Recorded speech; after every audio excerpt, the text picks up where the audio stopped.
Growing up, I think everyone knew that kid in the neighborhood. The one who had everything. The kind of kid whose parents didn't believe in the concept of too many toys. For me, it was my older brother's classmate who lived just around the corner. This guy had Transformers. All of them. His room looked like a living, breathing toy catalog. And while invites were rare, every now and then I'd get the call to come over. And let me tell you, it felt like getting a golden ticket to Willy Wonka's factory, if all the candies turned into robots. So on one of those rare visits, my friend was especially excited to show off a new Transformer he'd just gotten. An oddly proportioned, mostly baby blue bot who looked nothing like the Transformers I was used to. Sure, it was the 80s and practically none of the Transformer toys had perfect proportions. But this guy, he had a thick, blocky upper body balanced on stick-thin legs and a big head topped off with this strange fin or antenna that just looked off. Then there was his alt mode, some kind of futuristic vehicle that I couldn't quite place. Was it a car? A rocket? A boat? I had no idea. Try as I might, I just couldn't match my friend's excitement over him. But as underwhelming as that moment felt, that in a nutshell was my very first encounter with the Autobot speedster, Blurr. For those not in the know, Blurr was one of the new Autobot cars introduced in the 1986 Transformers toy line. With the influx of new Autobots that transformed into boomboxes, jets, and walking dragonish space shuttles, the once robust roster of Autobot cars, 18 strong across the previous 2 years, had been trimmed down to just 3. Gone were Hound, Sunstreaker, Trax, Mirage, and in their place came the new guys, Hot Rod, Cup, and Blurr. And honestly, of the 3, I always thought that Blurr was arguably the ugliest, at least to 10-year-old me. As if losing all those familiar faces wasn't jarring enough, the new designs abandoned real-world cars entirely in favor of futuristic, alien-looking vehicles. I mean, okay, Hot Rod still looked pretty cool, but it was still a lot to get used to. That being said, there was a good reason for the shift in aesthetic. These new Autobots weren't just random additions. They were part of a bold, stylistic leap for the brand new full-length Transformers, the movie, set in the far-off future of the year 2005. But we're getting ahead of ourselves. Back to Blurr. If his name didn't already give it away, his tech spec spells it out. Blurr is the fastest Autobot on land. Period. It even claims he's a close descendant of a thoroughbred Cybertronic racehorse, which 1 implies that Cybertron once had racehorses, and 2 suggests that Blurr possibly evolved from one. I don't know which one of those factoids is more fascinating. His profile also says that in vehicle mode, he can travel faster than the speed of sound, leaving a literal blur in his wake. Back in the day, Blue Streak was considered fast, but Blurr doesn't just outpace him, he literally is a blue streak. Anyway, in the animated movie, Blurr is introduced early on as part of the new core cast we're supposed to instantly embrace, which, let's be honest, is a tall order right after watching fan favorites like Prowl burn up from the inside and Brawn, Ratchet, and Ironhide getting riddled with blaster fire. Still, that being said, Blurr did stand out for 2 big reasons. First, he's animated in a way that reflects his tech specs, constantly in motion, often leaving a blur trail behind him. And second, he talks non-stop, at a pace so fast it borders on annoying. That being said, all credit for Blurr's motor mouth delivery goes to the actor, spokesperson, and singer? John Moschitta Jr., aka Motormouth John Moschitta, John Mosquita, or just the fast-talking guy. Man, I never knew that the guy was a singer. I wonder if AI can give us a rendition of him singing South Park's Kyle's Mom is a Big Fat Bitch. Now, that would be epic.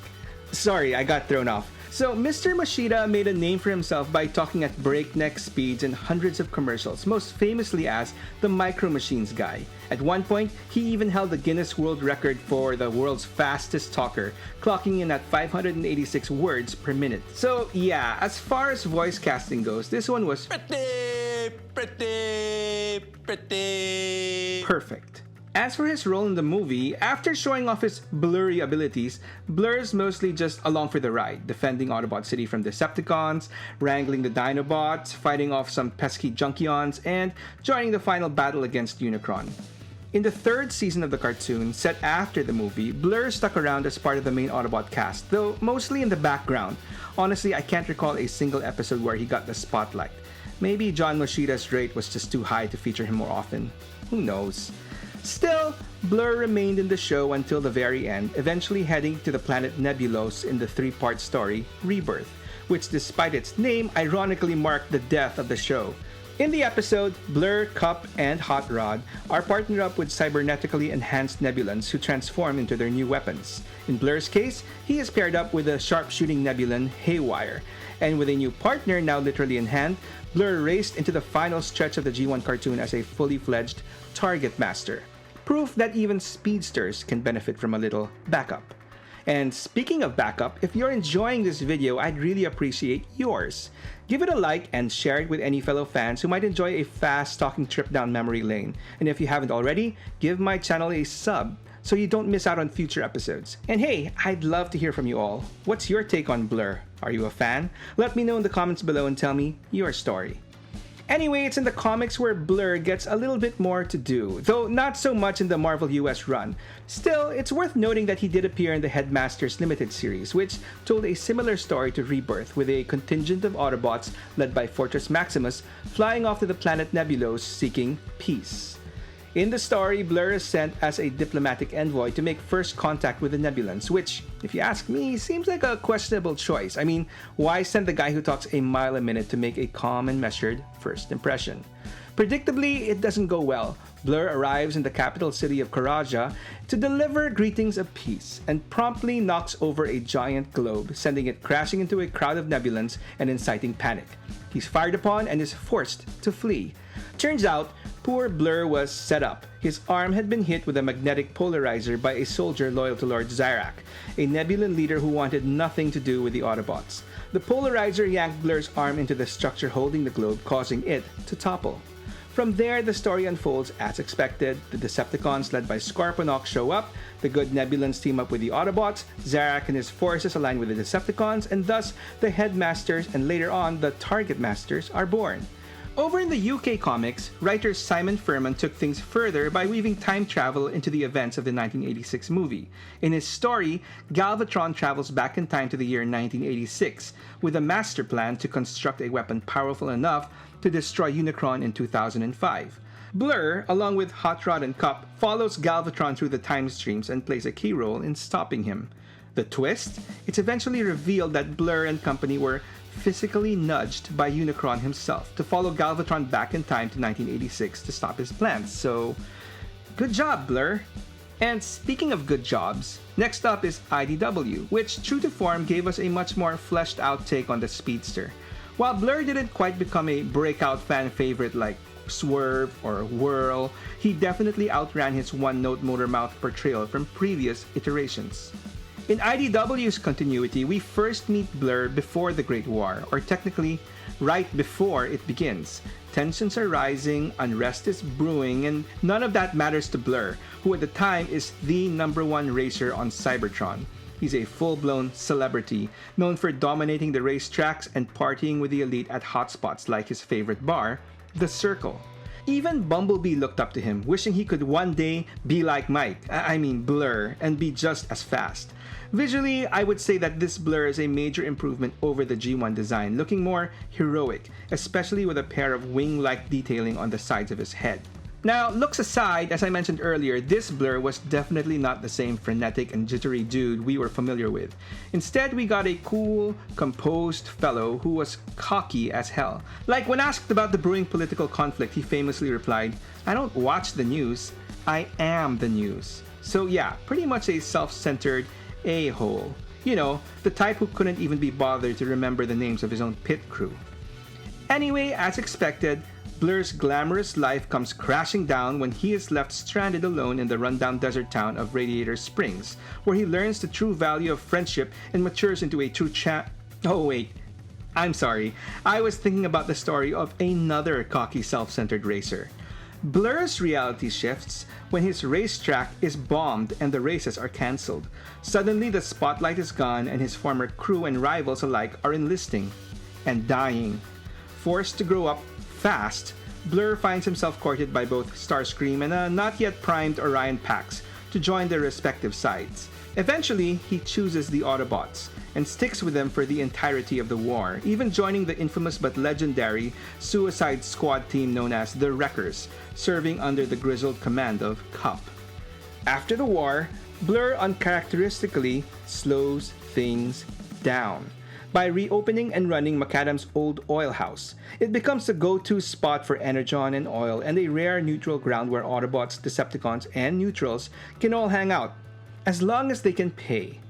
But despite his new semi-charmed life, Blurr still manages to make a significant contribution to the ongoing Cybertronian expansion by winning over the long-lost speed-obsessed colony of Velocitron to join the Council of Worlds after beating them at their own game and winning their Elite Benefit 500 race. With a little help from Windblade, but whatever, a win's a win. Ka-chow! In the end, Blurr keeps running his bar until the Planet Eater Unicron arrives. During Cybertron's final moments, Blurr performs one last heroic act, saving his patrons from destruction. But even he isn't fast enough to outrun Unicron. As the ground gives way beneath him, the legendary speedster is consumed, bringing his story to a tragic but heroic end. And while that Blurr definitely died, another equally popular version of the speedster had a far more ambiguous fate. In the 2007 series Transformers Animated, we got a new but somewhat familiar take on Blurr, back to his classic fast-talking hyperactive self, and once again voiced by the legendary John Moschitta Jr., but now serving as a Cybertron Elite Guard intelligence agent assigned to covertly monitor Optimus Prime's crew and Decepticon activity on Earth. During one of his missions, Blurr intercepts a critical transmission between Megatron and a double agent on Cybertron. And after a wild battle involving getting trapped in a cement shell with a couple of Starscream clones and accidentally getting sent via space bridge to a planetoid near Saturn, after breaking free from his cemented predicament, Blurr does the most Blurr thing imaginable. He literally runs back across the galaxy, leaping from asteroid to asteroid to get back to Cybertron and report to his superior what he knows. Unfortunately for Blurr, his superior is Long Arm Prime, who turns out to be the double agent as he is actually Shockwave in disguise. Unfortunately, Shockwave isn't about to let that secret slip, and so he manages to trap Blurr in a series of remotely sealed maintenance tunnels and ultimately crushes him into a small blue metal cube, which he casually hands off to Cliffjumper for incineration. Blurr's fate was left up in the air, especially since the series was cancelled soon after. But according to the late Derek J. Wyatt, the show's lead character designer, the intention was not to kill Blurr. In fact, Wyatt even drew his still-beating spark inside the cube in the official animation model. And years later at BotCon 2015, the Transformers animated team performed a special script reading for a story titled The Return of Blurr, which, while not officially produced, fans embraced as canon. In the story, Blurr's dormant crushed form is discovered by the Autobot ally Sari Sumdak, who uses her residual Allspark energy to reactivate him, and Optimus Prime and Jazz then restore his body using the Allspark Matrix. So yeah, welcome back, Blurr. Woohoo! Anyway, knowing that this version of Blurr survives is a huge relief because honestly, visually speaking, I think that this is the coolest looking Blurr. He's sleeker, pointier, lankier. I mean, I admit the animated aesthetic can be divisive. You either love it or hate it. I belong to the former group, so if you ask me, this one's a major upgrade over the original design. What's even better though is that Hasbro actually nailed the toy version. The way they translated Blurr's hyper-stylized screen design into a physical working toy is nothing short of impressive. I mean, yes, you can argue that his shoulders are a bit too much, but I can live with them. And that car mode is just the perfect blend of futuristic with real-world sensibilities. So much personality in my opinion. I also think it's worth mentioning that Blurr's design even pays homage to an old unused Transtech concept for Cheetor, which featured the same hollow wheels in the legs. Fittingly, this mold was later retooled into a Transformers Collectors Club exclusive Cheetor figure. Anyway, since we've already drifted into toy talk, let's keep racing through the rest of Blurr's plastic incarnations, shall we? After the original G1 toy, which was reissued a year later as a Target Master with his partner Haywire, we had to wait over 2 decades for the next Blurr toy. In 2010, Generations Blurr hit shelves, loosely based on the IDW Comics version. I say loosely because while he had a brand new IDW-styled head, the toy was basically an extensive retool of Generation's Drift and transformed into a sporty, Earth-based vehicle, sort of a cross between a Nissan Silvia S15 and a Mitsubishi F20. It didn't really scream Blurr, but it worked for me as a what-if version of the Speedster had he gotten an Earth mode. 6 years later, we got the next Blurr toy as part of the Titan's Return line, which meant that this Blurr was a Headmaster, now partnered with the Titan Master Hyperfire, who transformed into his head. Gimmick aside, I thought that this was a pretty solid take on Blurr. Solid enough for me to shell out extra for the Japanese Legends version, which came with a more cartoon-accurate deco. And even more moolah to grab the Legends version of Double Cross just to get the packed-in Target Master Haywire to pair with him. Yeah, I have a problem. Anyway, then in 2020, we got what was supposed to be the ultimate Blurr in the Studio Series 86 line. Unfortunately, I don't know, this guy just looks off. I guess you could say his odd proportions match up with the original G1 toy, but yeah, that really doesn't explain his rather wonky looking head. It just does not look right. And given that this is supposed to be the ultimate official retail version of Blurr, you'd think Hasbro would do a better job in hiding away those side pontoons on his arms. Anyway, Hasbro tried again 2 years later by retooling this mold into another IDW-styled Blurr, complete with a better head sculpt that, we didn't really need, but hey, accurate Cybertronian mode. Yay! Anyway, in case you didn't notice, all those toys I mentioned were Chug versions of Blurr. And while Takara Tomy has yet to release an official masterpiece version of Blurr, third-party companies have once again come to the rescue.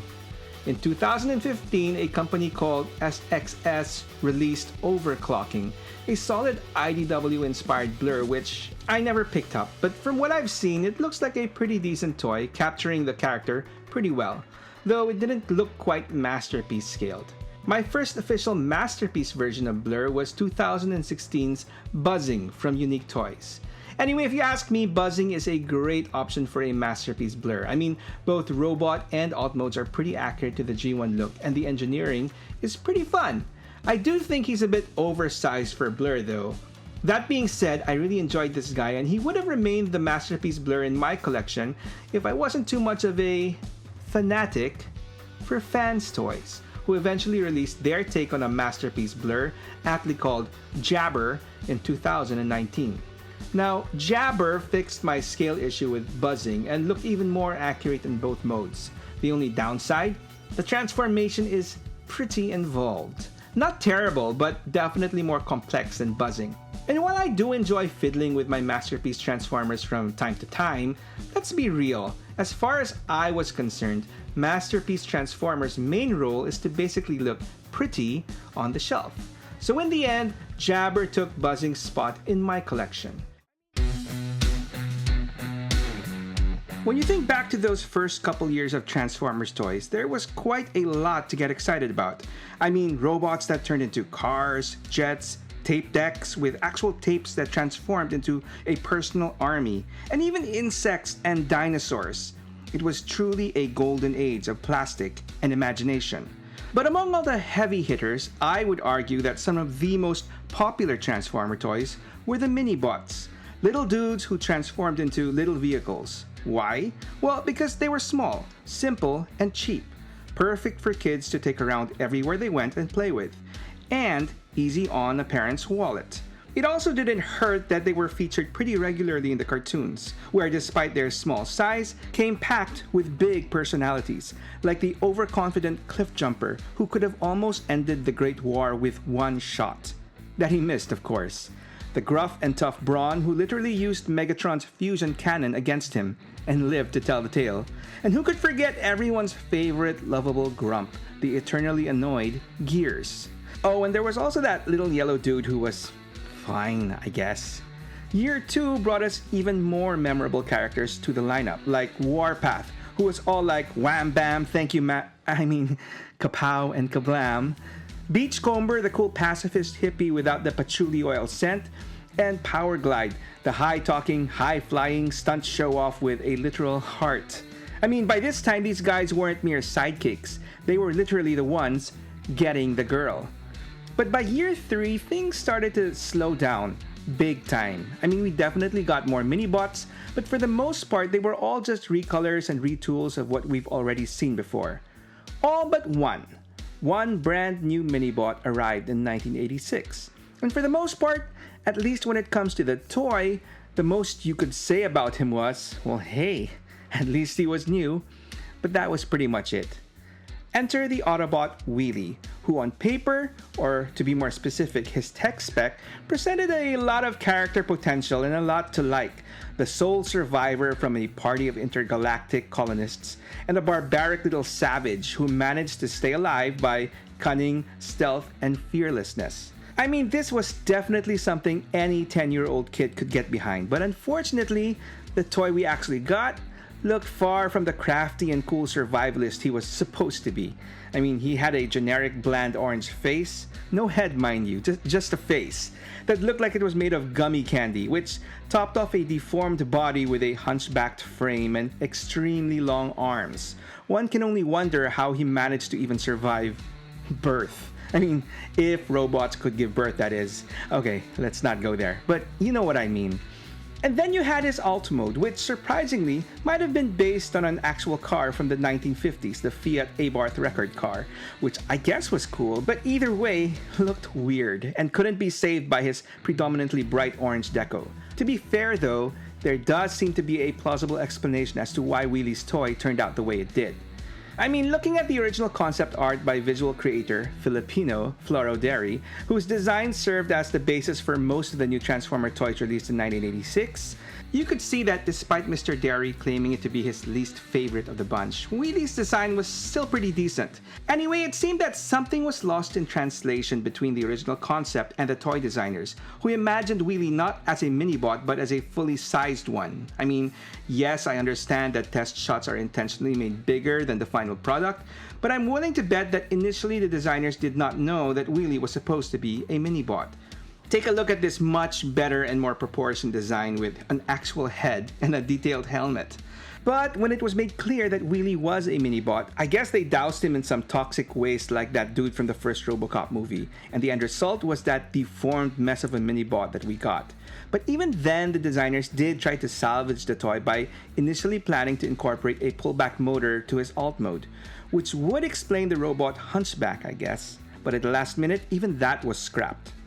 Anyway, as bad as the toy was, and to be fair, a good number of those original Transformer toys were pretty rough, Wheelie thankfully looked a lot better in the first full-length Transformers movie in 1986, where Wheelie, along with a whole plethora of new Transformers characters, made their official animated debut. But before we get to the story proper, I would like to point out one significant detail about Wheelie the character, in that in almost every iteration, he is portrayed as a child, or at the very least, a very young Autobot, which is unique. I mean, while the mini-bots were small in size, most of them were portrayed as older characters, or at least that's the impression I got, which makes Wheelie different, and I guess kinda cool in that despite his young age, he's usually depicted as a very feisty, resourceful, and resilient bot. And it's these qualities that definitely help him survive on his own for extended periods of time in hostile environments. Like the planet Quintessa, where the OG Wheelie story starts, with a little Autobot rolling onto the scene as a lonely survivor on the nightmarish planet, inhabited by Sharkticons, Alicons, and giant robot squids, and where our heroes, Hot Rod, Cup, and the Dinobots, crash after their ship is shot down in a blaze of glory. By the Decepticons. And while Hot Rod and Cup end up getting captured by the Quintessons, the Dinobots, led by Grimlock, run into Wheelie, who initially taunts them with his high-pitched voice and sing-song rhyming speech. Okay, enough of that. But seriously, his voice, surprisingly done by Frank Welker, the same guy who voices Megatron, talk about range, is probably the one thing people remember most about Wheelie, and also the thing that makes him most divisive. I guess while kids found it charming, I myself was indifferent, most adults found it insufferable. Also, just a quick aside, I'd like to give the person, or peeps, behind Wheelie's entry in the TF Wiki a huge shout out. They literally did the entire entry in rhyme. Talk about wild. Quite fitting for our wild boy. Anyway, after a humorous exchange of a Dinobot bitch slap and Energon slingshot to the nose, Grimlock and company find a new friend in Wheelie, who thankfully makes up for his annoying ways by leading them to the Quintesson base just in time to rescue Hot Rod and Cup from becoming a Sharkticon meal and showing them a ship, provided he gets a trip, that they all use to get off Quintessa and reunite with their fellow Autobots. And just like that, Wheelie, the lost boy of Quintessa, joins a new cast of characters, for better or worse. At this point, I'd like to take a quick detour and mention an alternate telling of Wheelie's story as told in the pages of the Big Looker storybook called The Story of Wheelie, the Wild Boy of Quintesson. Now, if you're a regular viewer of my channel, you know that I don't tend to cover storybooks meant for younger audiences, but in this case, I decided to make an exception for two main reasons. First, it gives us a pretty cool looking version of Wheelie, like I'm talking armed with a laser knife and a fireball hurling sling, and wearing a necklace of Sharkticon teeth cool. And secondly, the entire book is beautifully illustrated by the late great artist Earl H. Norem, who, if you aren't familiar with, is responsible for creating some of the most awesome 80s cartoon imagery of our childhood. Like, seriously, this guy is legend. Wait for it, and I hope you're not lactose intolerant because the second half of that word is dairy. Legendary. Sorry, so this story starts off with Wheelie's ship crashing into the jungle planet of Quintesson, killing everyone on board aside from himself, of course, including his parents. What a great way to start off a book for kids, huh? It's worth noting that their ship happens to be the same corkscrew ship from the movie, so maybe it really was his ship to begin with. Anyway, left to fend for himself, Wheelie is captured by the Quintessons and is almost fed to the Sharkticons, but thankfully escapes into the jungle where he successfully evades capture.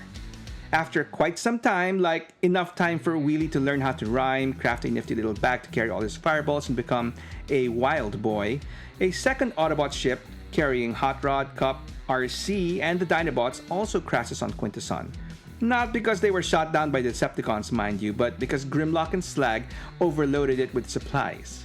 Good job, guys. So Wild Boy Wheelie pops out of the bushes, screaming savagely and hurling fireballs to, I suppose, welcome them to the jungle? Just kidding. He actually zings those fireballs at a bunch of hidden Quintessons who had been planning on ambushing the new arrivals. Anyway, long story short, while the Dinobots fight off the Quintessons, Wheelie leads Hot Rod to his busted up ship, and the young Cavalier is able to repair it, and they all manage to get off Quintessa for good, including Wheelie. Yes, it's not really a groundbreaking story, but like I said, the art is gorgeous, and Wheelie actually comes off looking, dare I say, cool. That being said, after the movie, Wheelie stuck around as part of the main cast of Season 3 of the cartoon, which meant we got even more rhyming, more slingshot action, and a whole lot of Wheelie say, do this today energy.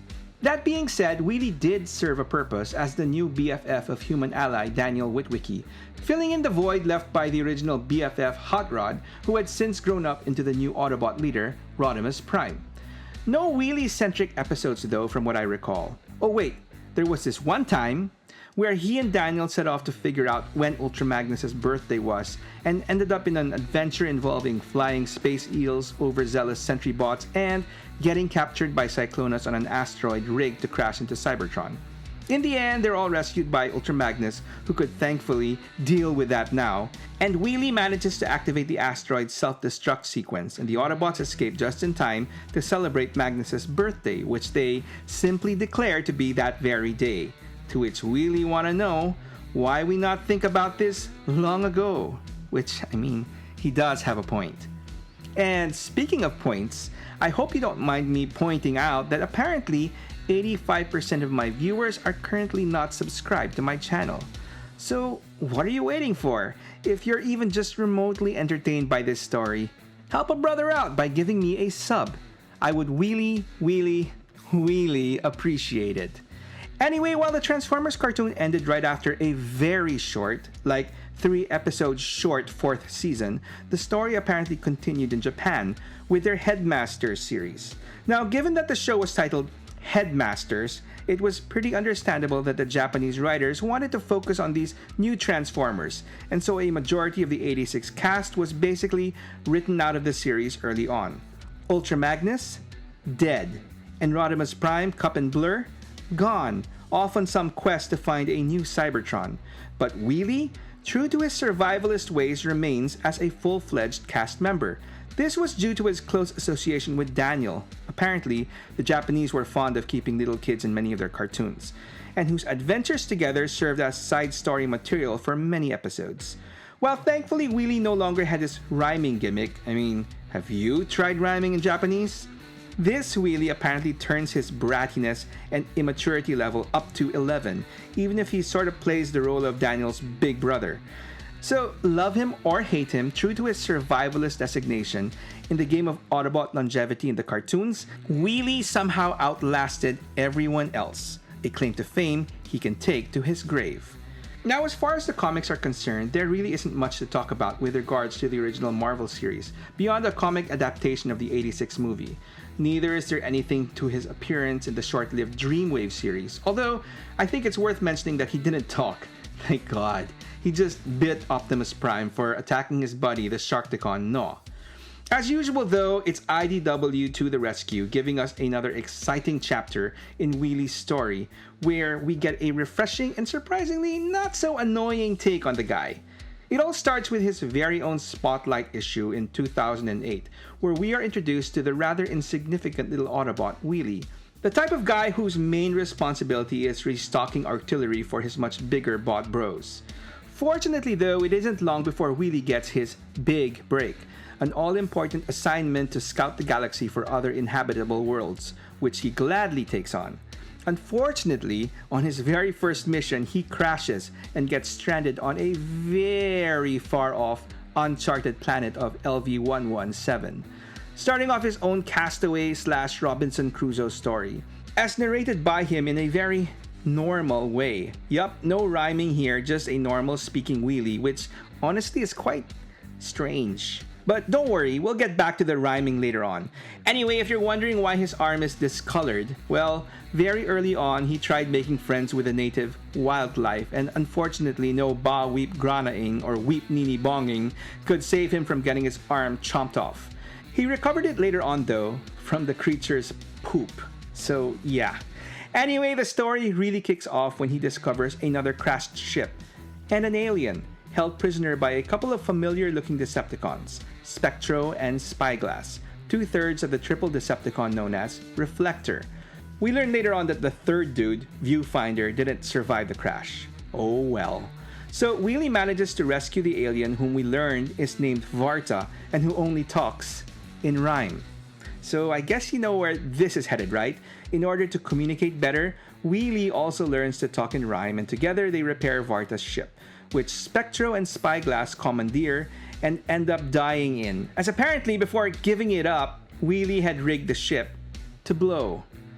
Eventually though, Wheelie and Varta build another ship and successfully make it off LV-117 and arrive on LV-118.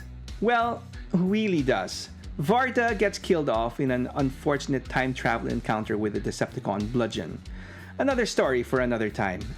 He taught Wheelie how to rhyme, so he served his purpose.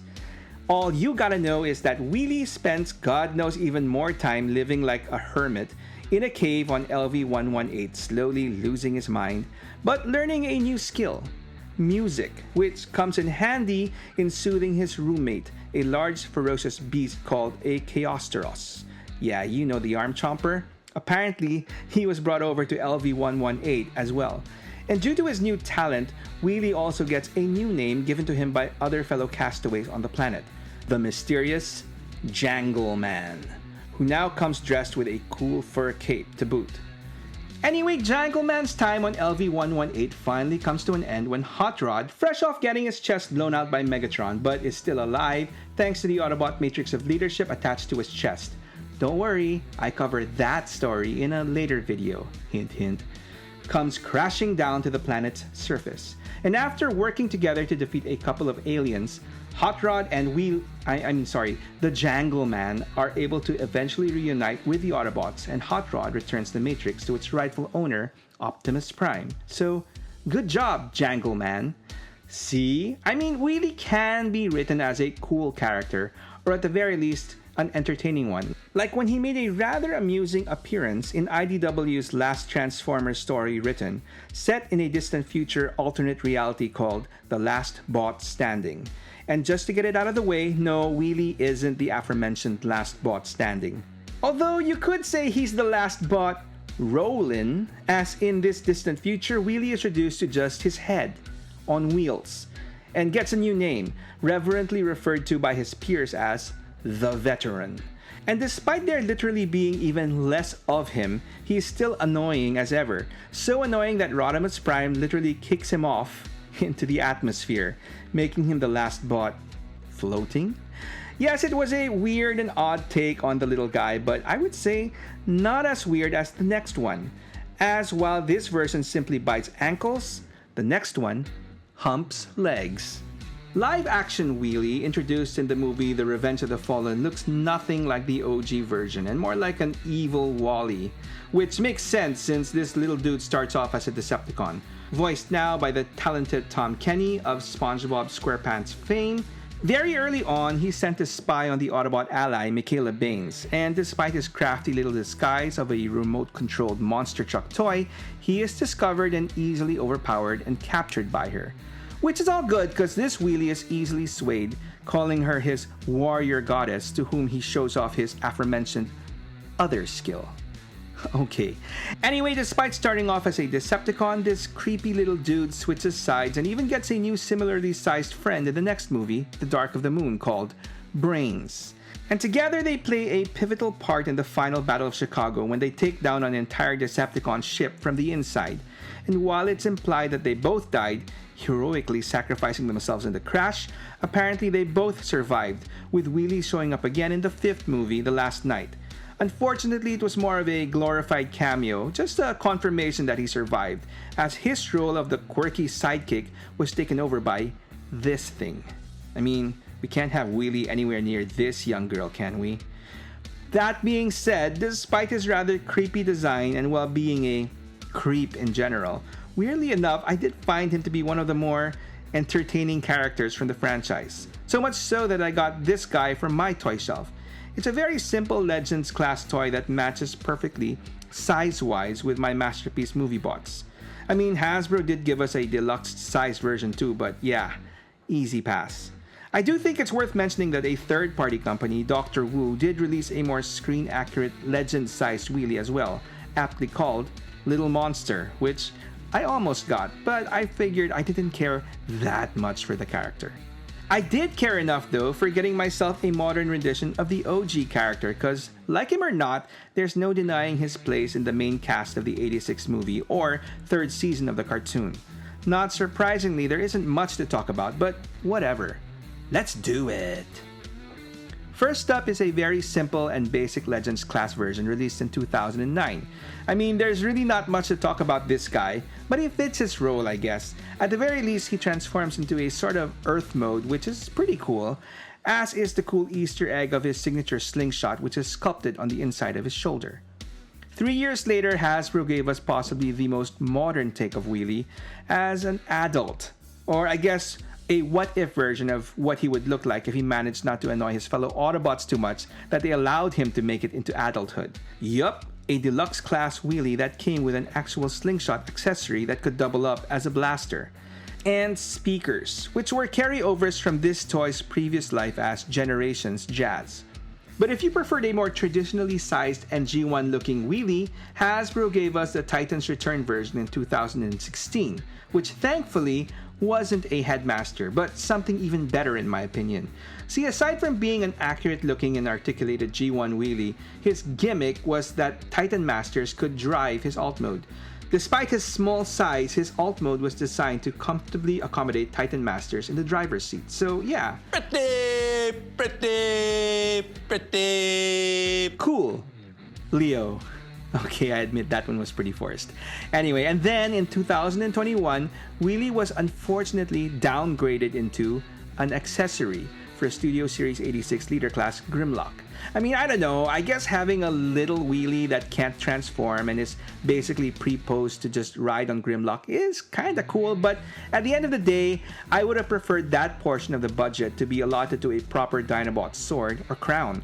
especially since this Wheelie was completely unnecessary since only a year later, we got this guy, Studio Series 86 Core Class Wheelie, who was articulated and could transform, which I didn't get because before I knew of its release, I got a third-party upgrade kit by DNA Designs for Grimlock that came with its own articulated transformable wheelie.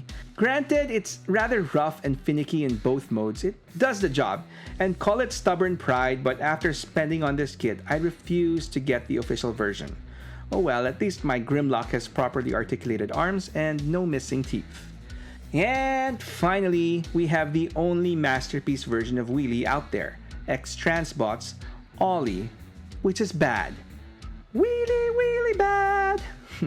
But despite it being released way back in 2014, it is the only masterpiece option of Wheelie currently available, so yeah.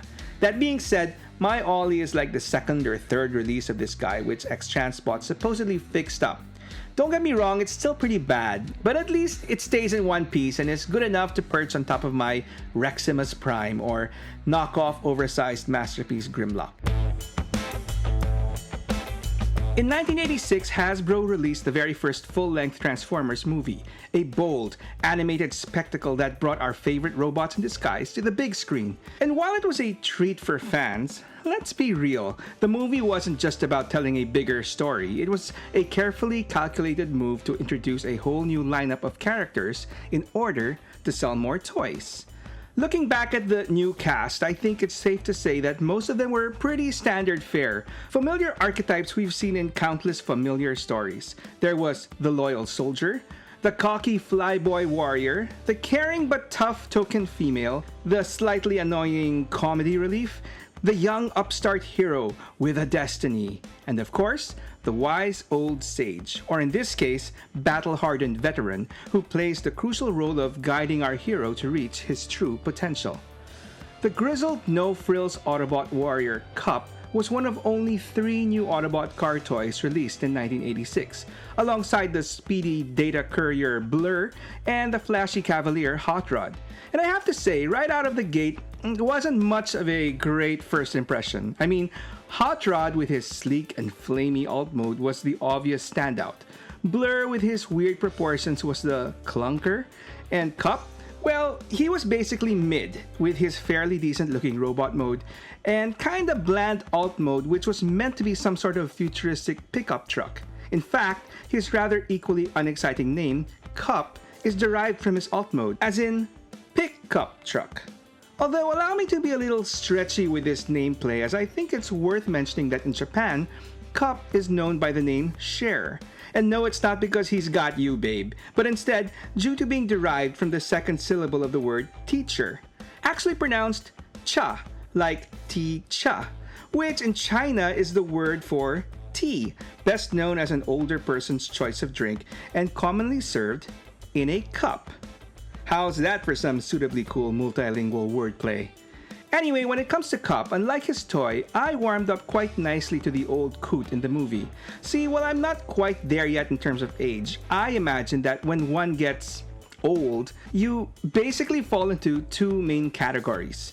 The first is the I'm too old for this shit group, who just wants to be left alone and keep everyone off their lawn. And the second are the ones focused on teaching the next generation how to do and be better by sharing their experiences and life lessons. And it's the latter group that Cup basically fell into. Sure, he had his grumpy moments, but for the most part, Cup was warm and inviting, always ready to keep spirits and morale up with old war stories about Petro rabbits from Alpha 9 or Shrike bats from Dromedon for any bot or dinosaur willing to listen, with his famous opening line of, "Did I ever tell you about the time?"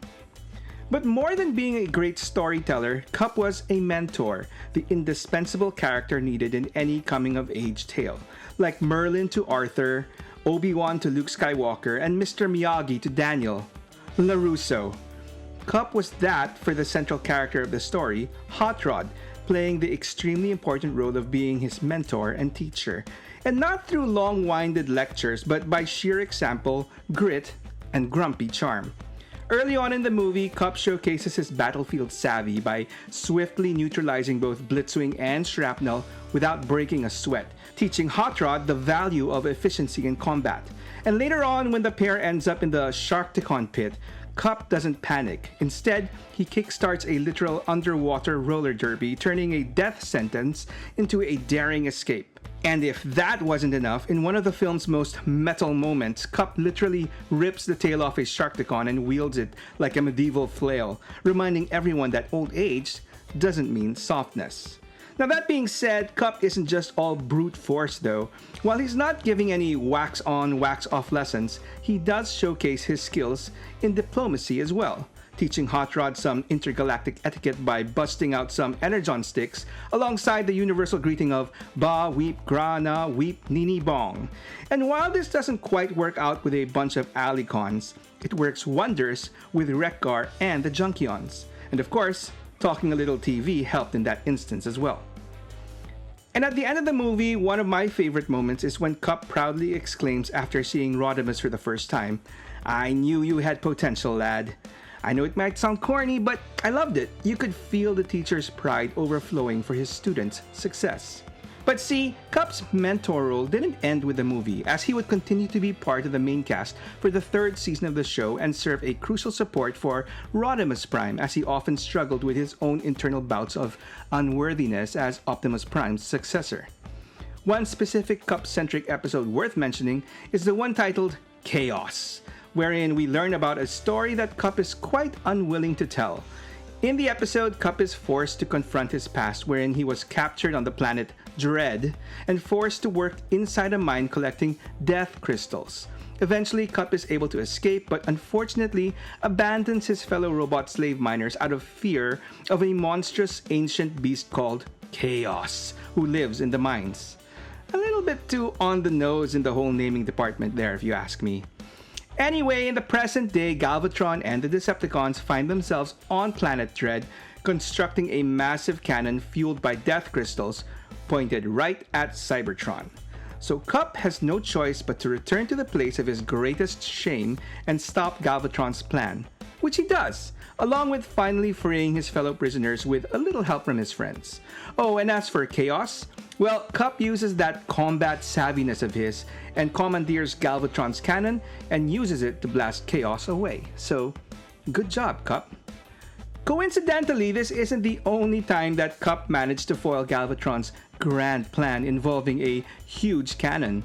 In the pages of the Marvel UK comics, Galvatron travels back in time to the year 1986 in order to construct an enormous cannon under the future site where Autobot City would be built, that is programmed to go off back in his present time of 2005 in order to take down both the Autobots and Unicron in one fell swoop. Anyway, Cup, accompanied by Blurr and Hot Rod, are unknowingly influenced to travel back in time to foil Galvatron's plan by none other than Unicron himself. How's that for a time travel twist? And speaking of twists, I hope I don't need to resort to twisting your arms in order to get you all to help me out with my channel. If you're enjoying this episode, please give it a like and share with an old friend. And if you haven't yet, please give my channel a sub and let me know in the comments below any tall tales you might have about your experiences with Cup and his toy from your childhood. So just like Cup, go ahead and tell me your story. Unfortunately, in the US Marvel Comics, Cup does a lot less. He does take part in the Headmasters Limited series, wherein he is part of a contingent of peace-seeking Autobots led by Fortress Maximus, who travel to the planet Nebulon and is upgraded into a Target Master after being bonded with the Nebulon Recoil, who transforms into his new weapon. But if you want to talk about the comics, I would say Cup truly shined in the pages of the IDW series, where the veteran Autobot is introduced in his very own Spotlight issue in 2007.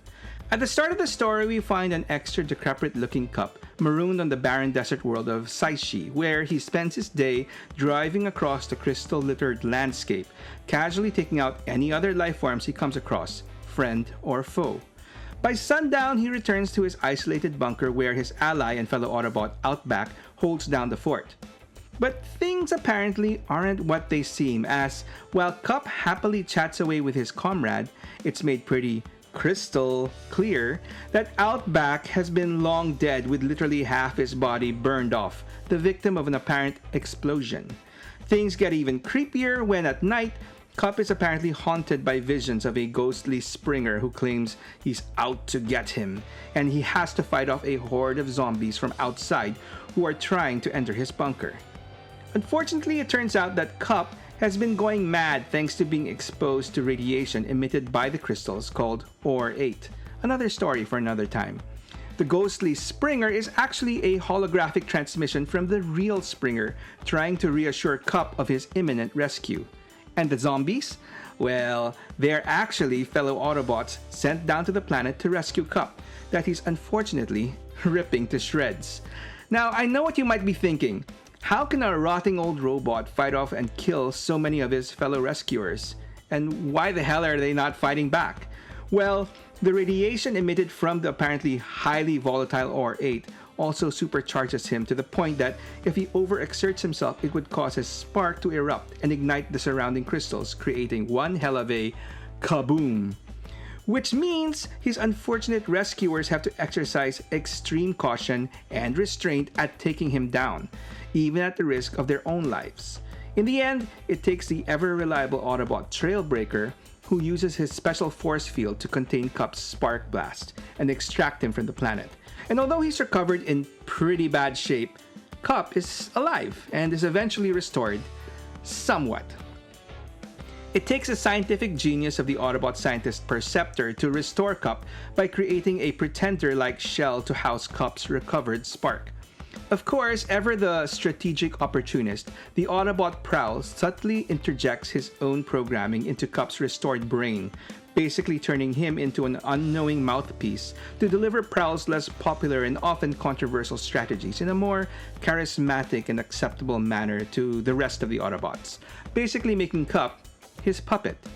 And it wasn't long before the ever-popular, reliable, and accomplished Cup takes charge of the legendary, elite team of suicidal specialists, the Wreckers, complete with his own Zygar, a little contraption cooked up by Perceptor to feed him controlled amounts of OR-8 radiation to keep his mind balanced. Admittedly, it's a cheeky but smart way to give Cup that familiar look of a hardened leader who loves it when a plan comes together. Now, given Cup's previous experience with zombies, I guess it proved apt that he was part of a team assigned to investigate some Galvatron-related shenanigans in Las Vegas, which ultimately turned out to be a zombie outbreak. So, calling on past experience, despite getting infected himself, Cup is able to save the day by opening a portal to Galvatron's favorite hangout spot, the Dead Universe, dragging the undead horde and himself into oblivion. But in a fortuitous turn of events, it's in the Dead Universe that Cup is fully restored, getting purged of his OR-8 dependency and any lingering zombie infections. Unfortunately, he was discovered by Galvatron's Dead Universe buddy, Nova Prime, who tries to use Cup as a space bridge to reconnect with the living universe. In the end, Cup is rescued by the Autobots and brought back fully restored into the land of the living. Anyway, after being mentally ravaged by radiation, turned into Prowl's puppet, fighting off and getting infected by zombies, and nearly turned into a space bridge between living and dead universes, Cup finally decided that he truly was too old for this shit. And so, after relinquishing leadership of the Wreckers back to Springer, the grizzled vet decided to focus on more peacekeeping and goodwill missions on both Earth and Cybertron.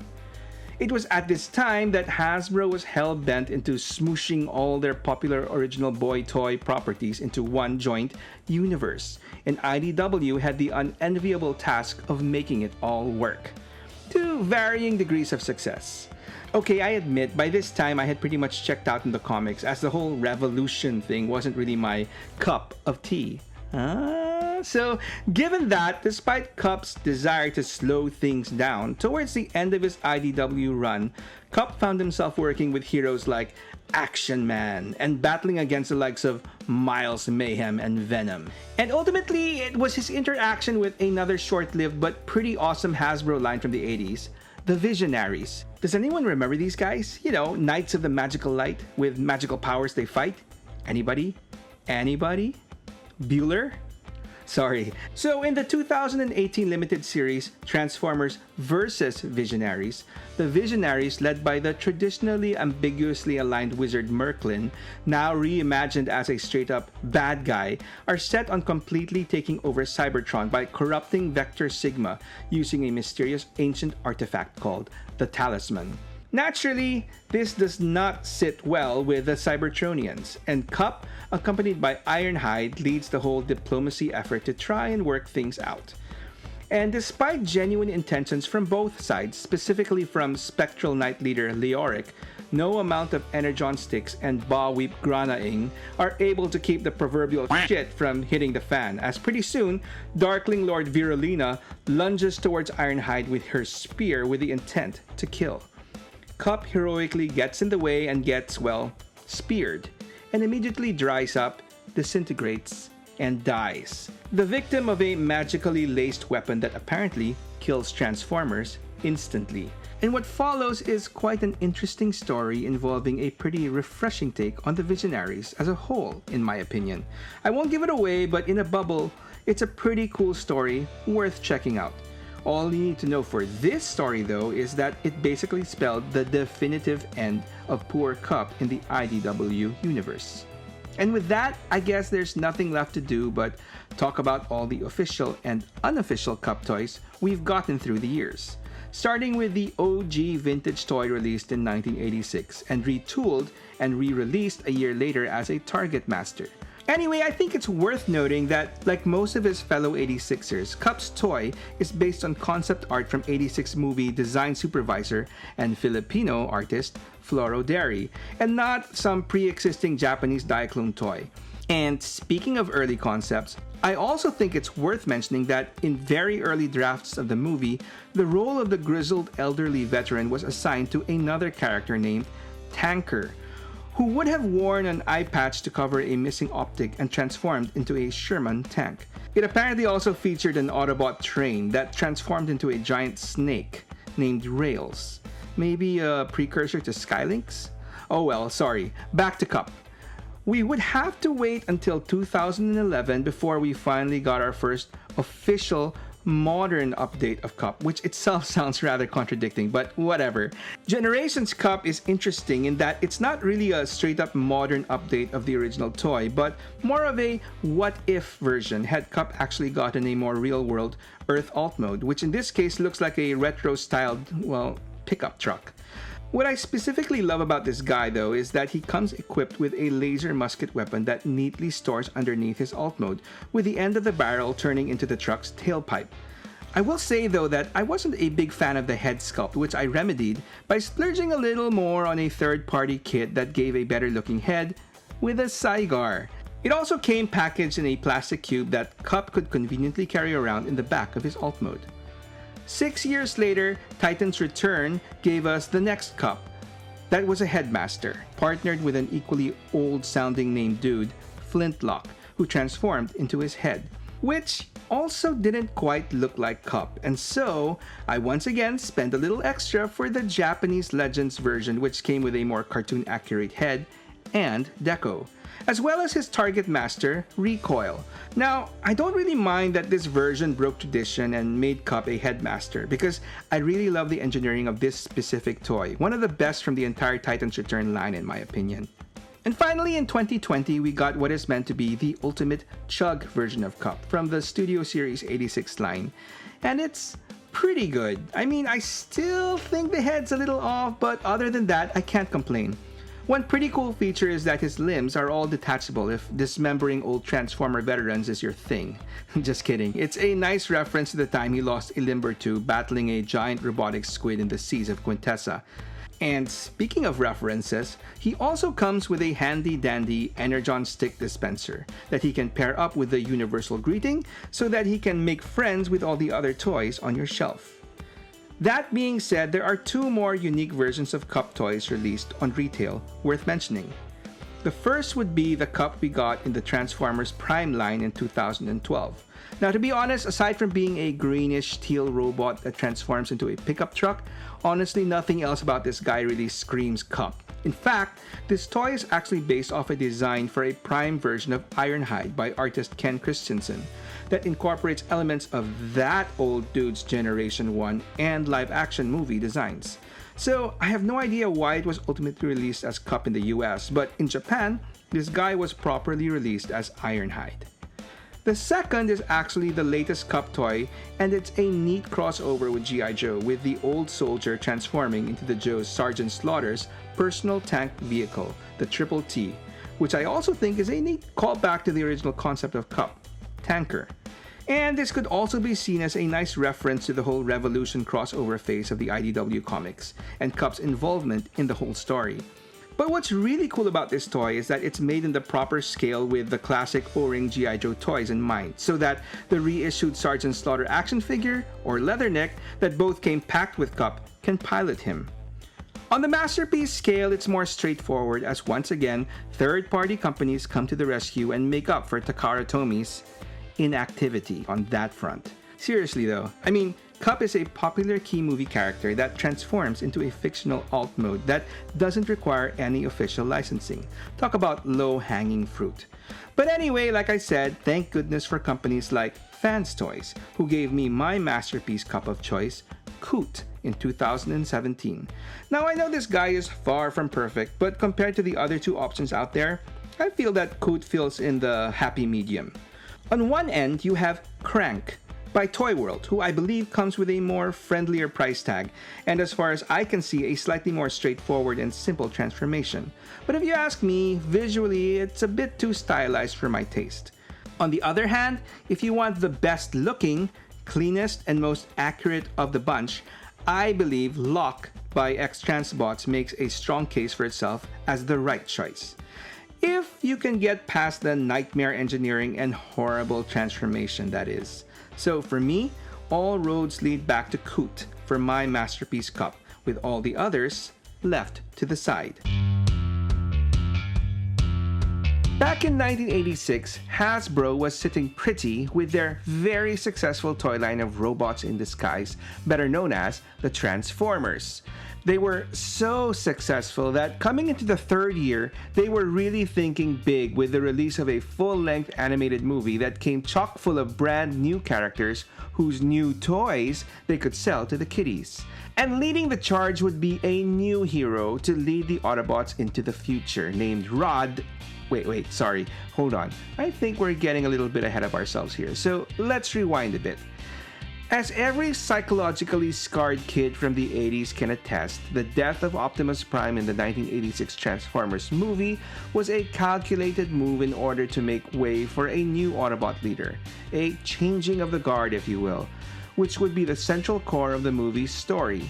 Of an unassuming young character, a little rough around the edges, who goes on a journey to unlock his true potential, and in this case, literally grow into the savior of the story. The classic hero's tale that we've been told 1,000 times before. And in this case, it all begins with a young Autobot named Hot Rod. Now, as I mentioned earlier, Hot Rod was part of the third year of Transformers toys sold in 1986, one of only 3 new Autobot cars introduced along with Cup and Blurr. And whether it was from his bright red, orange, and yellow colors topped off with a fiery deco, or his fairly proportionate and heroic-looking frame, or the sleek and cool-looking alt mode that he transformed into, visually alone, Hot Rod's toy definitely outshined the other two. And the plot definitely thickened when a little below these guys on the catalog was another similarly flamey new character named Rodimus Prime. But shh, that was meant to be the great reveal of the movie that us kiddies were not supposed to know about at the time. But even as early as then, it was pretty clear that when it came to Hot Rod, there was more than meets the eye. So, Hot Rod's tech specs gives us a clearer understanding of what Hasbro was going for with their new character in terms of primary function, which was that of a cavalier. A fairly alien word for my 10-year-old vocabulary that traditionally referred to a knight, or a fairly decent basketball team that for the life of them just couldn't find a way to get past Jordan and the Bulls in the playoffs. Sorry, couldn't help it. Cavalier also carried connotations of being daring and sometimes reckless, which at its worst could be taken as a dismissive, carefree attitude, often disregarding the feelings or safety of others, or the seriousness of the situation, which for better or worse will come into play later on in this story. But thinking a little bit more positively, Hot Rod is portrayed as exactly that in the movie. A young, headstrong, impulsive individual full of confidence who may not always fall in line, but who more often than not had his heart generally in the right place. Anyway, if you discount poor Arblus and Kranix, along with their fellow Lithuanians who are consumed by the new big bad of the story, Unicron, at the start of the movie, Hot Rod is technically the very first new Transformers character introduced, and is quickly established as a major player in the story as the BFF of the new human character, Daniel, son of the OG Autobot ally, Spike, voiced by actor Judd Nelson, who at the time was the epitome of cool, thanks to his iconic role as the rebellious delinquent John Bender in The Breakfast Club.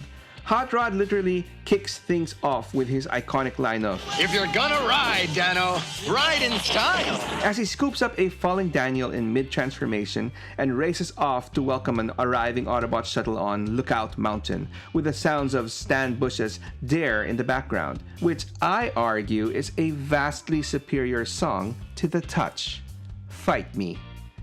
That being said, as most people already know, Hot Rod is the first one to discover Decepticons in the shuttle and pretty much single-handedly kicks off the whole Battle of Autobot City, which eventually ends with the final one shall stand and one shall fall battle between Optimus Prime and Megatron. A battle in which Hot Rod plays an unfortunate part in the outcome that almost completely destroys his reputation for many Transformers fans. Okay, I know everyone knows what I'm referring to, but in the fun spirit of reliving past childhood traumas, let's do this! At the penultimate moment of the fight, Prime has Megatron on the proverbial ropes begging for mercy, unaware that the crafty Decepticon leader had one more ace up his sleeve with an Energon laser easily within his reach, something that Hot Rod spots and tries to take away from Megatron. Of course, Hot Rod is easily, and I'd dare to say, unfairly blamed for this series of unfortunate events. As I mean, what would you do if you saw your hero, no, your father figure, in unknowingly mortal danger? Okay, fine, you could have just given a warning shout, but where's the drama in that? No, but seriously though, at the risk of possibly starting a flame war with this maybe unpopular take, putting away all that misdirected anger and judgment aside, at the moment, I'm pretty sure that most of us would have probably done the same thing, right? Right? Anyway, after that, I'd like to think that for the rest of the movie, Hot Rod did give us more reasons to actually like him. You see, despite his character of a brash, energetic, impulsive fellow being the template for future similar and bordering on annoying characters, I'd argue that Hot Rod is definitely the most likable, relatable, and simply best of the bunch, and most deserving of greater things. And let's cite specific examples, shall we? Special shout out to friend of the toy shelf, brother from down under, Ordy, the fantastic Mr. Fox, for helping me flesh this list out of how Hot Rod isn't just any Autobot. He's the alpha male we all secretly wish we could be. As I mentioned earlier, Hot Rod got the coolest alt mode in the 1986 movie and a heart to match, always looking out for others. Like taking care of Daniel or hauling the Dinobots into the shuttle, definitely not a glamorous job, but he did it anyway. He thinks fast under pressure, like when he spotted the hole in the shuttle and chose to attack before the Decepticons could reach the city. He's not afraid to challenge authority or assumptions, like when Cup says, "The Insecticons are in our way!" and Hot Rod flips it by saying, "Wrong! They're our way in!" Confident? Absolutely, but never arrogant. When he messes up, he owns it, as when he humbly asks for Optimus Prime's forgiveness at his impulsive actions. "Optimus, forgive me." He respects the Matrix, passes it on to Magnus like a gentleman, and always brings hope. "You're right, it can." What do you know about it, lad? "I just got this feeling." He protects his teammates and has a never-quit attitude. "We can't hold out forever, Cup, but we can give them one humongous repair bill." Whether it's befriending Junkions, Ba weep grana, weep ninny bong, fixing Cup, slicing a robo-squid with a pizza cutter, or taking the worst-looking ship in the galaxy because Who cares, as long as it flies? Hot Rod always adapts, always leads, he speaks his mind, I have nothing but contempt for this court. and never loses sight of the mission at hand. And when the time comes in the end of the movie, Hot Rod regains the Matrix and fulfills his ultimate destiny as the Chosen One, and is transformed into Rodimus Prime, just in time to light their darkest hour and defeat Unicron. Whew, that was quite a lot, wasn't it? Well, with that, let's take a quick detour into the next phase of Hot Rod's character arc, as the new Autobot leader, Rodimus Prime. Now, while I do believe that for the most part, Hasbro grossly underestimated our attachment and love for the OG Autobot and Decepticon leaders, Optimus Prime and Megatron, to their credit, I do think they knew that they just couldn't give us cookie-cutter replacements. And aside from obviously looking visually different from their predecessors, personality-wise, both Rodimus Prime and Galvatron were definitely their own characters. In place of the brutal and ruthless yet charismatic hero in his own story, Megatron, we got the unpredictably chaotic and batshit crazy Galvatron. And instead of the confident, seasoned, and wise Optimus Prime, we got an inexperienced, unsure, and self-doubting Rodimus Prime, a character burdened with the pressure of stepping out of the shadow cast by his hero. And you know what? I'll be the first one to step up and give props to the writers for giving us these takes for their new leaders. I mean, for all his faults, I don't doubt that anyone placed in Rodimus Prime's position wouldn't feel the same way. Everyone has to start somewhere, and Rodimus' story of having to deal with his new position and grow into the role of a good and effective leader presented so many cool storytelling possibilities. Unfortunately, whether it was the writers being unsuccessful at creating a compelling character we could all get behind and root for, and instead giving us a whiner, or the fact that Hasbro just couldn't take all the hate flung their way for killing off Optimus Prime, it wasn't long before the OG leader was back and Rodimus was given the shaft. Okay, actually, he willingly gave up possession of the Matrix and magically returned to being Hot Rod. I mean, while I can't argue that having Optimus Prime back was great, I do think it's unfortunate that it came at the expense of Rodimus Prime and ultimately Hot Rod, as his growth and development in the movie was seemingly erased, as his first line back was literally, All right, Hot Rod is back. Let's party! "All right, Hot Rod's back." Despite being originally brought in to take the Transformers into the year 2000 and beyond, the aborted story of Rodimus Prime and Hot Rod basically meant that he didn't really amount to much even in the pages of the original Marvel Comics. In the US, he did become a Target Master alongside Cup and Blurr, which at least led to a retooled version of his original toy being re-released in 1987. But that was pretty much it for him in the US comics. In the UK comics, Hot Rod did fare a little bit better as writer Simon Furman used him more often battling a time-traveling Galvatron. But I would argue that Rodimus Prime had a more interesting storyline, wherein the burden of bearing the matrix of leadership was more than just symbolic. It slowly corrupted Rodimus, tainting his mind with remnants of Unicron's dark essence. At his lowest point, he became a vessel for evil, turning against his allies before being saved by Cup's intervention.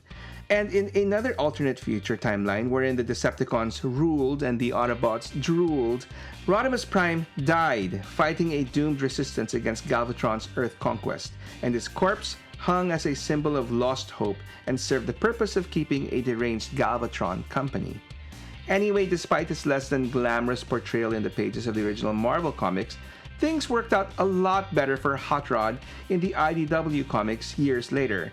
Introduced in his own Spotlight issue in 2006, we first see Hot Rod making the most Hot Rod entrance imaginable, literally hitching a ride on a passing meteoroid on a one-way trip to an icy moon in order to infiltrate a Decepticon penal colony located on the surface called Styx, and rescue an old friend named Dealer. Anyway, while on this mission, he is reminded of a previous mission wherein he and Dealer were assigned to recover an ancient Cybertronian artifact called the Magnificence. Unfortunately, that mission goes wrong, and while Hot Rod manages to take off with the Magnificence, the rest of his team is killed, except Dealer, of course, who ends up getting captured. Or does he? So, for those in the know, it's no surprise that the original mission was actually a setup organized by the Decepticons to have Hot Rod recover the artifact for themselves, and Dealer, or should I say, Double Dealer, was actually a double agent working for them. In the end, after rescuing Dealer from the Styx, in an attempt to trick Hot Rod into showing him where he hid the Magnificence, Dealer's double-dealing ways are exposed, and Hot Rod doesn't hesitate in taking out his old friend. And speaking of old friends, despite my channel's rather young age, I feel that I've made a good number of old friends through all the interactions with all of you, and I am eternally grateful for that. I love hearing from you guys. And so, if you have any thoughts, insights, or nostalgic experiences with regards to Hot Rod or Rodimus Prime, tell me about them in the comments below. Go ahead and tell me your story. And please like and share this video, and if you haven't yet, give my channel a sub.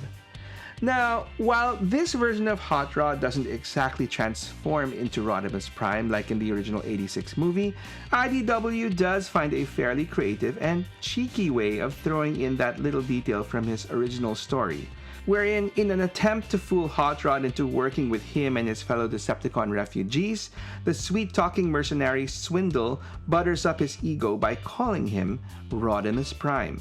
And while he doesn't exactly become the bearer of the Matrix per se, he does manage to recover it from Starscream after it is lost to the Autobots due to the events of the storyline All Hail Megatron. Unfortunately for all his troubles, he gets his chest blasted away by a returned Megatron, and would have died had it not been for the Matrix miraculously preserving his spark. Hot Rod eventually makes it back to Cybertron, wherein he returns the Matrix to Optimus Prime, and he is officially anointed from then on out as Rodimus. Anyway, after the end of the Great War, while the usual suspects like Bumblebee and Starscream set off to establish a new Cybertronian society to numerous political and Game of Thrones-ish hijinks, Rodimus sets his sights to the stars. Driven largely by his personal desire to do something meaningful in this time of peace, Rodimus forms a crew of 200 plus former Autobots and Decepticons and crams them into a new starship called the Lost Light and sets off on an ideological and spiritual journey to search for the legendary Knights of Cybertron, a mythical group believed to hold the key to Cybertron's golden age and possibly its future salvation. And in a rather funny twist of events, he eventually shares co-captain duties with a newly reformed Autobot Megatron, whom I guess he had since forgiven for blowing out his chest. And it's all his numerous adventures with the Lost Light crew that pretty much takes up the rest of his story in the IDW universe.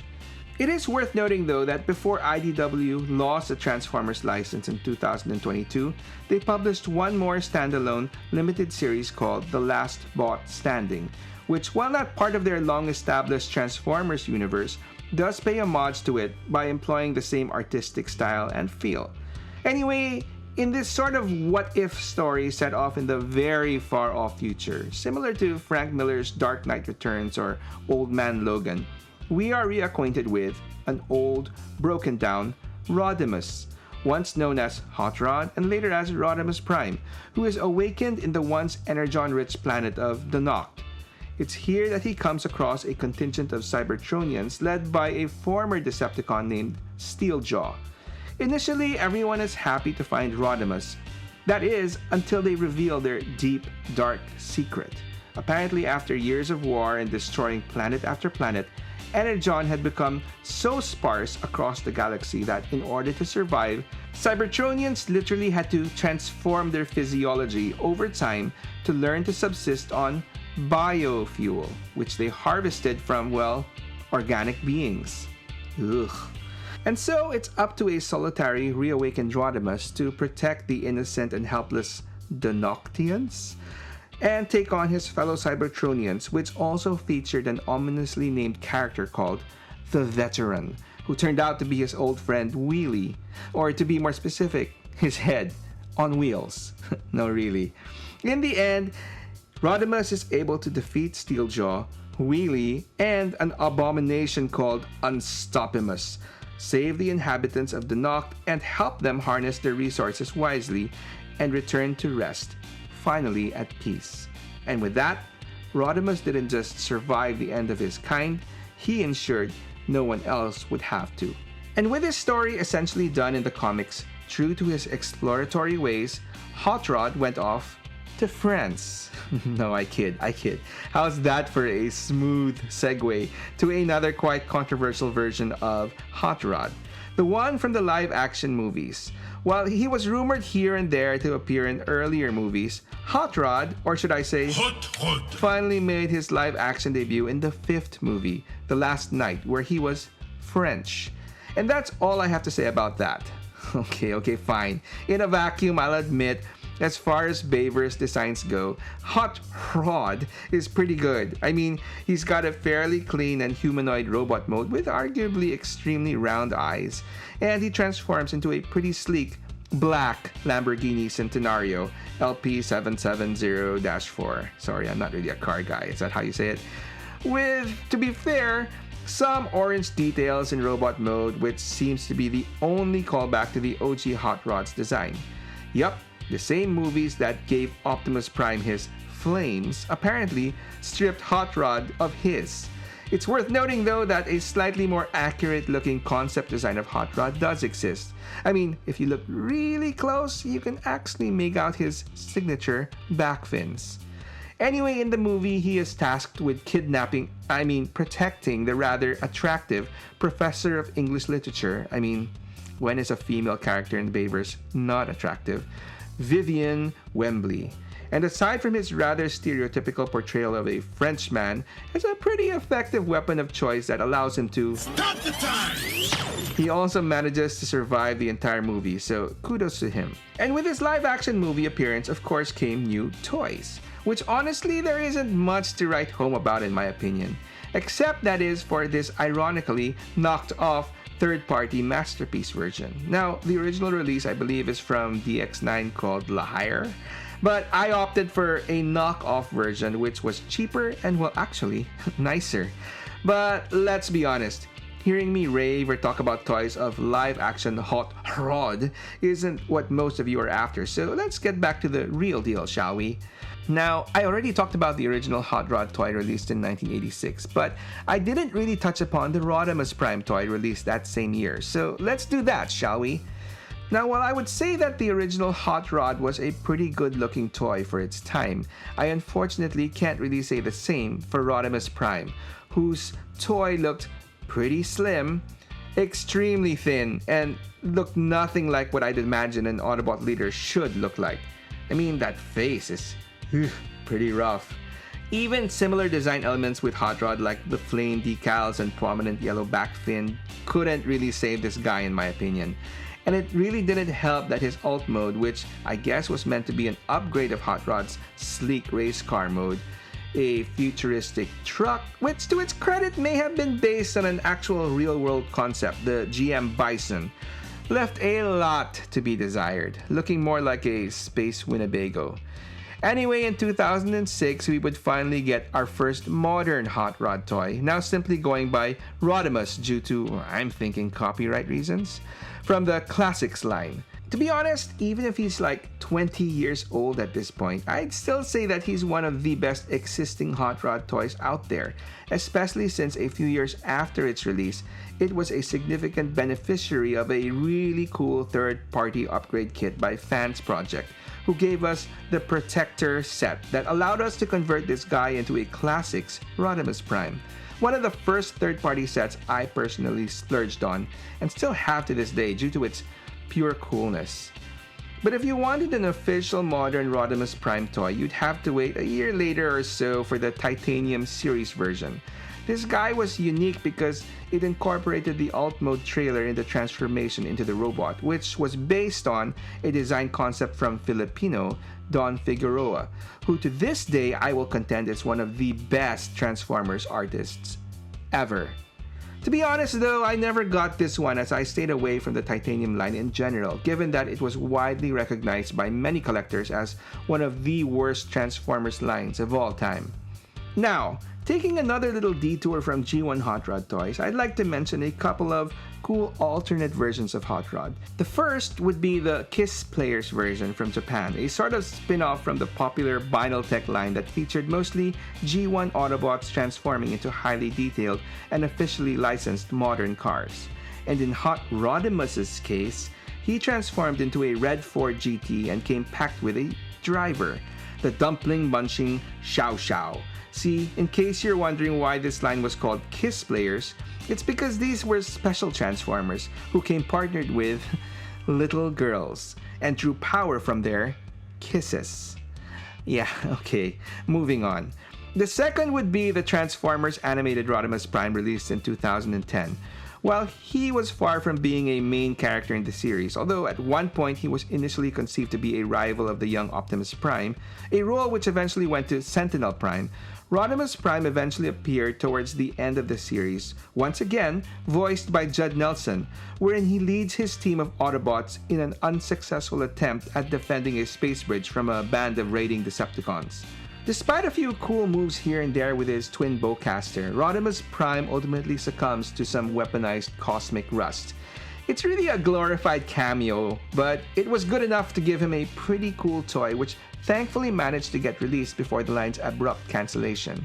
I mean, yes, it's a super stylized rendition of Hot Rod that isn't everyone's cup of tea, but I love it, especially how his weapon of choice is neatly incorporated into his sleek car alt mode. But now back to G1. In 2016, we finally got an updated deluxe Hot Rod that was a Headmaster, which would in itself be cool, except I don't know, I can't say I'm a big fan of this particular mold in general, as I find the proportions way off. I think whoever designed this majorly dropped the ball by giving him comically oversized shoulders that they practically hid Hot Rod's most defining design detail, aside from the flames that is. His yellow back fin, you can barely see it.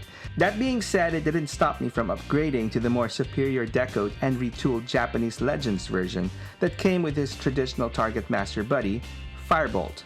A couple years later, we got a pretty interesting version of Rodimus Prime as part of the Power of the Primes line. This version featured a deluxe-sized Hot Rod that could be plugged into a trailer to give us Winnebago mode, and that trailer could also be converted into a frame to plug the Hot Rod robot into to form Rodimus Prime. Did you get all of that? I mean, in concept, it did sound cool, but I ended up passing on it. I was sorely tempted though to get the repainted Evil Rodimus Unicronus version, which featured a new head sculpt with blood red visor and a cool handlebar mustache and goatee, which I guess was a callback to his corrupted days in the UK comics. I don't know, these all-in-one concepts do sound cool, but ultimately ends up with us getting 2 or 4 compromised modes. Thankfully, moving forward, Hasbro seemingly learned their lesson, as in 2020 and 2021 respectively, we finally got what to this date many, including myself, consider to be the definitive chug versions of both Hot Rod from the Studio Series 86 line and Rodimus Prime from the Kingdom line. While not perfect, they both come pretty close. Anyway, as for Masterpiece versions, in 2011 we got our first official Masterpiece, Rodimus Convoy, which while not quite successful, deserves points for the ambition behind this design, which was meant to be the ultimate version of Rodimus Prime and Hot Rod. See, the robot mode was supposed to be Hot Rod, that could either transform to his familiar race car alt mode or be enlarged into Rodimus Prime. And that race car alt mode could apparently be plugged into the Rodimus Prime trailer to give us the Space Winnebago. So yeah, 2 robot modes, 2 alt modes. Like I said, pretty ambitious. Unfortunately, the final execution was lacking, as there was nothing that really differentiated the Hot Rod and Rodimus bot modes aside from a different face and a few millimeters difference in height. No, really. I myself didn't bother with the all-in Japanese version and opted to get the more streamlined US release that switched out Rodimus's trailer for a Target Master, which itself didn't really last long in my collection either. See, initially I figured that I didn't need a trailer since, who really displays their Transformers in alt mode anyway? But on a rare occasion where I was feeling extra masochistic with my fingers, I decided to transform all my Masterpiece 86 Autobots in one go. And seeing the Masterpiece Rodimus trailerless, okay, he was basically an oversized hot rod, got me thinking, this would not do. So enter third-party DX9's Carrie, who, while sporting a slightly stylized, more Studio Ox design, gave me what I needed in my ideal Masterpiece Rodimus Prime. A properly sized robot which incorporated the trailer into its transformation. Granted, the resulting alt mode is a little stubby, it'll do for me. Anyway, 5 years later, Takara realized their first attempt at a Masterpiece Hot Rod needed a revisit, a redo, and so they gave us Masterpiece Hot Rod 2.0, which to this day remains the de facto Masterpiece Hot Rod in most collector shelves. That is, unless you are a Fans Toys fanatic like me and opted to get their third-party version called Hoodlum. I mean, like I said, there really is nothing wrong with the official version, and for some it's seen as the superior one. But for me, I think Hoodlum visually looks better, so clunkier engineering be damned, he's the chosen one for my collection. My personal choice.